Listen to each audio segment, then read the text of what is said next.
হয়তো আল্লাহ তাআলা মহান রব্বুল আলামিন বেঁচে রেখেছেন আজকের এই দিনটি দেখার জন্য। গত 17 বছর জেল জুলুম আন্দোলন যত কিছু করেছি আজকে সব ভুলে গেছি। দেশনায়ক তারেক রহমানের নেতৃত্বে আগামীর সুন্দর একটি রাষ্ট্র বিনির্মাণ হবে।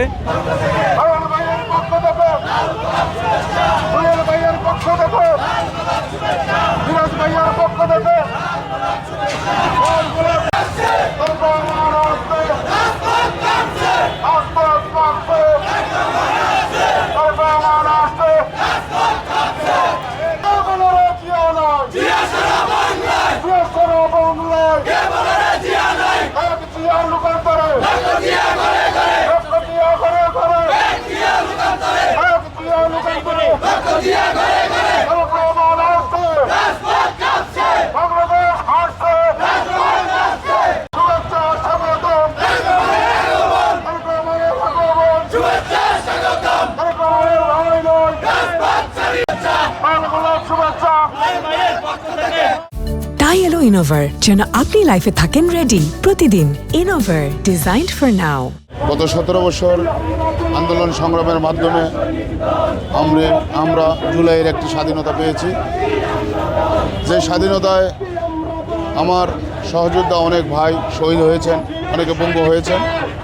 আজকে হয়তোবা আমি বেঁচে আছি আজকের এই দিন, এই আনন্দঘন মুহূর্ত দেখার জন্য।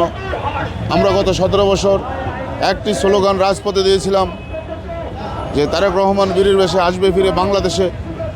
আজ আমাদের সেই দিনটি 25শে ডিসেম্বর পূরণ হতে যাচ্ছে। এই আনন্দঘন মুহূর্ত শুধু আমাদের নয়, সারা বাংলাদেশের তরুণ প্রজন্ম সহ সকল মানুষের ভিতরে বিরাজ করতেছে। গত এক সপ্তাহ যেই পরিমাণ আনন্দ উৎসাহ বাংলাদেশে হচ্ছে, যেটা আমার এই বয়সে এখন পর্যন্ত এরকম আনন্দ কখনোই দেখিনি। যে মানুষ আজ এত আনন্দ, এত উল্লাস, গত রাত্রে গত 2, 3, 4 দিন সবাই সুন্দরভাবে সজ্জিত হচ্ছে যে কে কীভাবে যাবে আমাদের নেতা তারেক রহমানকে এক নজর দেখার জন্য। এই আকাঙ্ক্ষা সবার ভিতরে বিরাজমান। আমরা হয়তো আল্লাহ তাআলা মহান রব্বুল আলামিন বেঁচে রেখেছেন আজকের এই দিনটি দেখার জন্য। আমার ভিতরে আর কোনো কিছু নাই, যে কোনো আফসোস নাই। গত 17 বছর জেল জুলুম আন্দোলন যত কিছু করেছি, অনেকগুলো শরীরে গুলি আছে, রাবার বুলেট আছে, আজকে সব ভুলে গেছি। শুধু একটাই কারণ, আমার নেতা জনাব তারেক রহমান দেশে আসতেছেন। বাংলাদেশ মুসলিম অধ্যুষিত দেশ। এদেশে ঈদের আমেজ যেরকম হয়, রাষ্ট্রনায়ক জনাব তারেক রহমানের স্বদেশ প্রত্যাবর্তনের ভিতর দিয়া আজকে সেই আমেজ প্রতিটি ঘরে ঘরে বিরাজ করছে।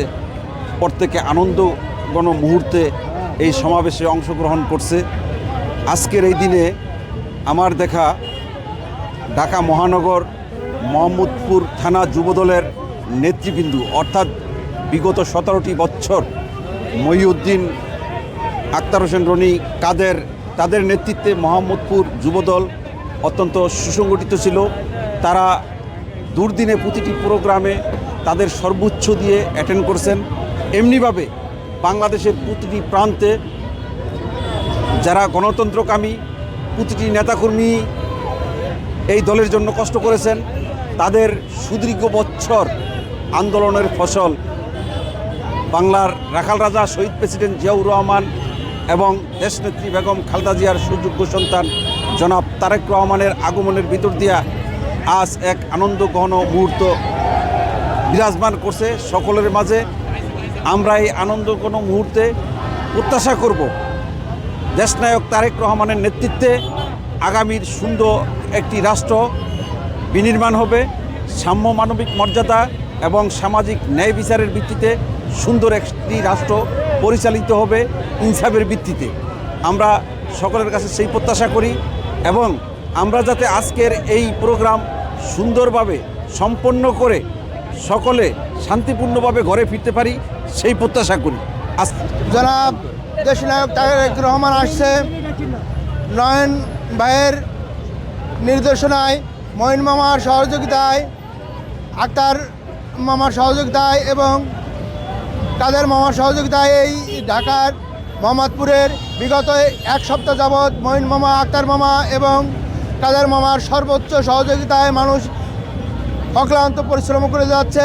আগামীর দেশনায়ক জনাব তারেক রহমান এসে এই দেশ নিজের হস্তে পরিচালনা করবে এবং সকল দুর্নীতি, সকল দুর্দশা, ক্লান্তি দূর করে আগামীর বাংলাদেশ সুন্দরভাবে যাতে বিনির্মাণ করতে পারে, সেই লক্ষ্যে আমরা আমাদের এই 17 বছরের প্রচেষ্টা ইনশাআল্লাহ আগামীতে আছেন কি যে এই বাংলাদেশ একটি উজ্জ্বল দৃষ্টান্ত রাখবে এবং এই বাংলাদেশ আগামীর একটি সুন্দর ভবিষ্যৎ সকল 18 কোটি জনগণের বাসস্থানের এবং উন্নয়নের এবং কর্মসংস্থানের সৃষ্টি করবে। আমরা সেই প্রতীক্ষায় এই 18টি বছর প্রতীক্ষার অপেক্ষা করছি এবং তারেক রহমান আসছে এই আশায় গোটা বাংলাদেশ আজ শুধু তারেক রহমানের প্রতীক্ষায় ছিল এবং সেই কিছুক্ষণের ভিতরে আছে সেই মহেন্দ্র খান আমাদের বা সেই কাঙ্ক্ষিত লক্ষ্যে আমরা পৌঁছতে যাচ্ছি।